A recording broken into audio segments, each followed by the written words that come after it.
This is Southern Cross News with Rachel Williams. Good evening everyone and welcome to Southern Cross News. A jury has heard details of the final moments Launceston man Aaron Matthew Monaco lay dying on a doorstep after he was allegedly stabbed multiple times. Belinda Leonie Colburn today fronted the Supreme Court, pleading not guilty to his murder. Our reporter Sean McComish has more. In opening submissions, jurors were shown the knife allegedly used to murder Aaron Matthew Monaco on the night of November 4, 2016.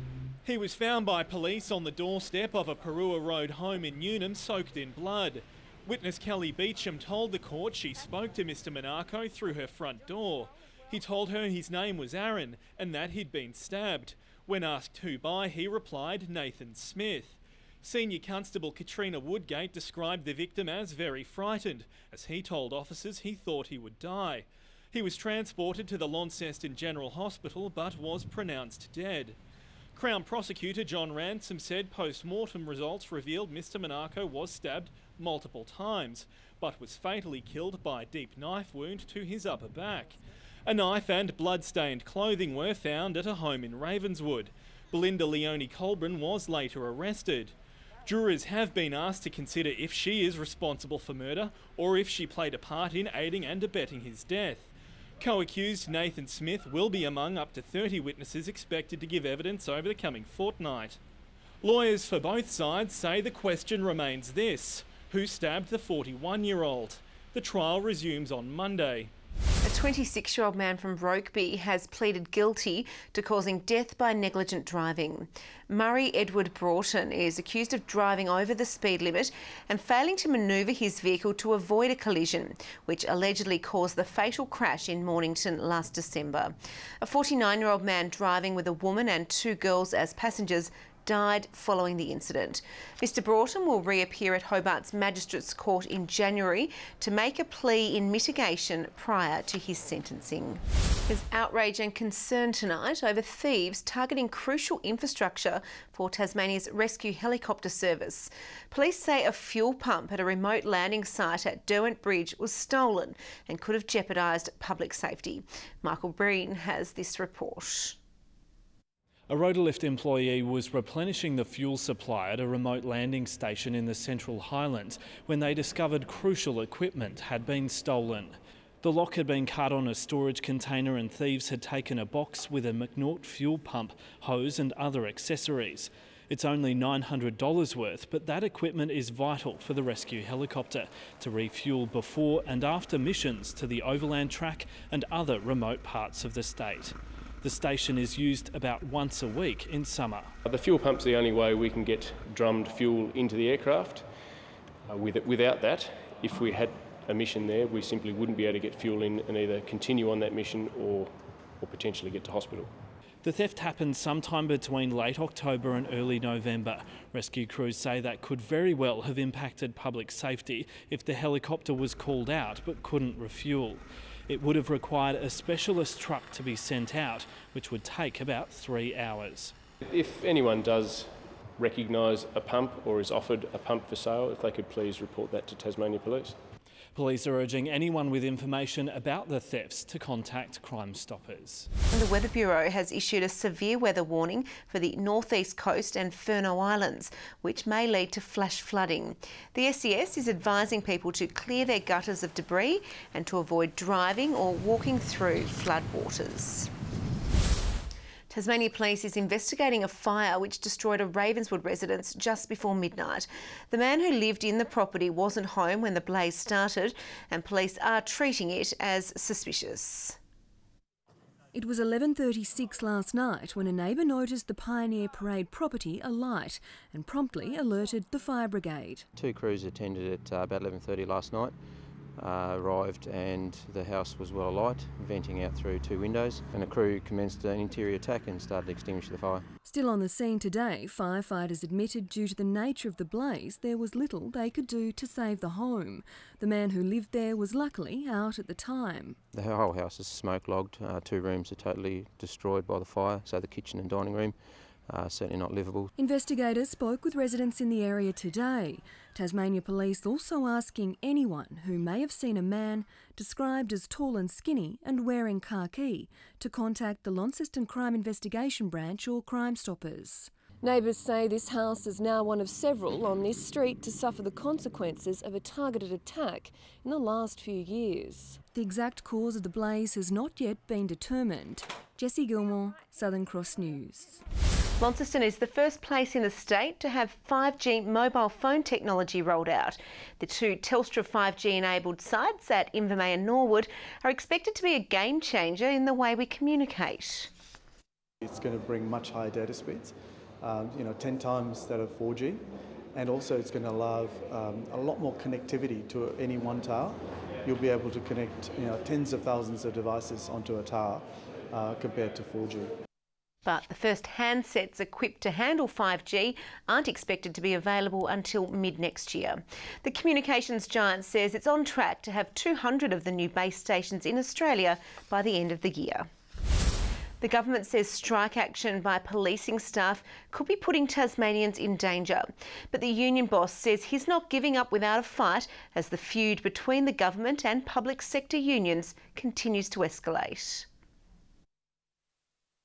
It's a crucial service for Tasmania Police, but the government says union protests have put the service and possibly the public at risk. It is allowing criminals to be out there and commit further crimes in our community and not be stopped or apprehended and held to account as police would want to do.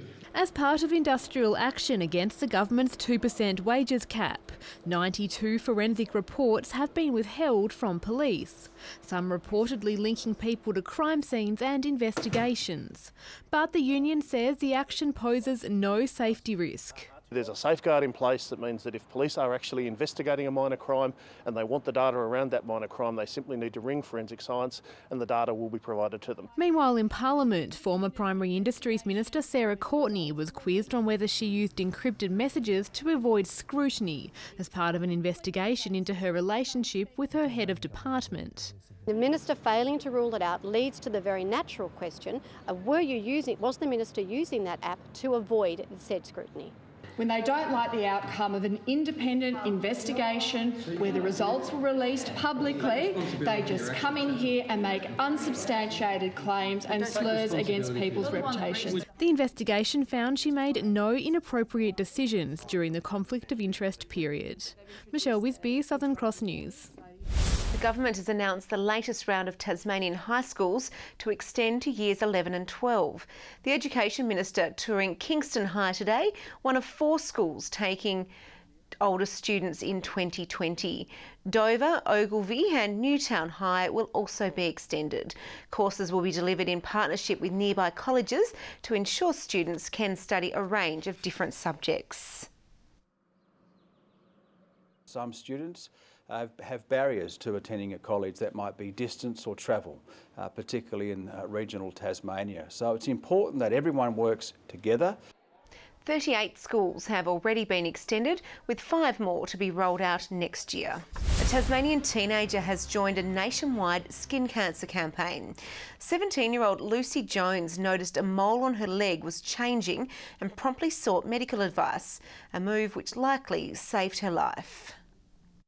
Lucy shares a special bond with Cancer Prevention Officer Ella French, and with good reason. When Ella came to Scott, she did a talk about the melanomas and what to look for when your skin changes and things like that. So my mole looked a lot like the ones on the screen and had a big dark patch in it. After the Cancer Council presentation in October last year, Lucy went straight home and told her mother she was concerned. We did get it checked out, and it wasn't actually by my GP, it was by another doctor, and he said that we should cut it out. And then when we got the results back, he said that in a year I might not be lucky enough and I actually might have a melanoma. So it wasn't melanoma, but it was precancerous, so the cells were changing. Lucy has now joined the nationwide Own Your Tone campaign, encouraging other Tasmanian teenagers to be aware melanoma is the most common cancer in young Australians aged 15 to 24. This year the aim is to get out the fact that people need to own their tone, and especially teenagers. So we want teenagers to basically embrace their natural skin tone, and we want them to basically make a pledge to not wear a tan, not try and get a tan. It's also probably the idea that being tanned makes you look better, but you know, that's not always the case. How grateful are you that Ella came and did a talk at your school and that your circumstances turned out the way they have? So grateful. I think if I didn't get to see that what the moles look like and what the consequences were and what to do about it, then I would have just, you know, had this mole and maybe watched it change a bit more, which could have been, you know, life-threatening. Jessie Gilmore, Southern Cross News. Now a look at the day's business and finance news thanks to Tasplant, your local super fund. The Australian share market has pushed off from the depths of recent lows and closed higher for the first time this week due to broad-based gains to the indice's major sectors. The ASX 200 index rose 48.5 points. A short time ago, the Australian dollar was trading at 73 US cents and 56.68 British pence. The Hobart Hurricanes have added some extra firepower to their list, with young paceman Aaron Summers re-signing. And after limited game time last BBL season, the Quick is keen to prove himself as one of the competition's rising stars. Summers gave a brief glimpse of what he was capable of during BBL 7. Well, he's very, very strong. I'll give you that straight away. Speedometer, 150.7 kilometres an hour. But after failing to fire in the Canes tournament opener, the 22-year-old didn't take to the field for the rest of the season. Obviously, I got a few of the skills that are required that could make me a fairly effective player. It's just the consistency of doing it, not just night in, night out, but doing it throughout the whole over. Following an impressive showing in the Northern Territory Strike League recently, the club has given Summers another shot, and with 4 extra matches on the calendar this BBL season, he's keen for redemption. Hopefully throughout the tournament, I get a chance, and when I get my chance, hopefully, I play my role and I get to play more games. And having seen what a standout tournament can do for the futures of some of his fellow teammates, Summers is hungrier than ever to make his own mark on the cricketing world. Darcy Short and Joffrey Archer, both from us, both went for close to $1 million last year in the IPL, and that was purely based, I'd say, on their BBL performances. They're probably our best bowler and our best batter last year. With 1 spot remaining in the squad, the Canes begin their Big Bash campaign against the Brisbane Heat on the Gold Coast on December 22. Well, after wild weather forced the cancellation of this week's annual Schools Triathlon Challenge on Hobart's eastern shore, the event has now been rescheduled. Secondary schools and colleges will compete at Bellerive Beach on Wednesday, December 5, followed by primary schools on the following day. Around 4,000 students are expected to participate in the 2-day challenge. Good evening, welcome back. I'm not sure what's happened to spring. It feels a bit more like winter with the top of 14 degrees in Hobart and Launceston, 13 for Burnie and Devonport, 16 for Strawn and Bushy Park today, 15 at St Helens and Ouse, and also on King Island, 14 degrees for Maria Island and Campania, 13 for Cressy, Lowhead, Scottsdale and Smithton, 13 also for Wynyard, Grove and Fingal, with 6 degrees at Lyweenie. On the charts, a massive cloud lingering over Tasmania today, bringing rain to many areas. That convective cloud extending over Bass Strait also. Frontal bands over northeastern parts of New South Wales and into Victoria, with a surface trough extending a large cloud band which stretches from the Territory across Queensland. Tomorrow, a low intensifies across the northeast of Tasmania, extending a front over the Tasman and a trough over New South Wales. A weak ridge lies over South Australia. Southwest to southeasterly winds 20 to 30 knots, reaching 35 about the northwest and northeast early on, with seas between 2 and 4 metres. A severe weather warning is current for damaging winds across northern half of the state tonight. A minor flood warning for the South Esk River. There's a gale warning for northwestern and eastern coastal waters, and also a strong wind warning for all remaining coastal waters, with a small craft wind alert for the Central Lakes. Rain easing in the south tomorrow, 16 in Hobart and Campania, 15 for Huonville, 19 in morning rain in Launceston and Georgetown, 20 in Devonport, 20 with early showers in Burnie and Wynyard, Strawn 18, with 16 and rain for St Helens, Swansea and Port Arthur. And the UV is 9 right around Tasmania, which is very high. Showers expected about most of the state on Saturday. Similar conditions again on Sunday, with showers expected mostly in the afternoon, some warmer temperatures, with showers about the east on Monday, possible showers elsewhere. Around Australia tomorrow, 24 degrees in Perth, 20 the top for Adelaide, 15 and showers in Melbourne, 17 and showers in Canberra, Sydney 25 with 30 and sunny conditions in Brisbane. And it's 12 degrees and cloudy in Hobart, Launceston 12 with rain as we can hear, and Devonport 13 and showers.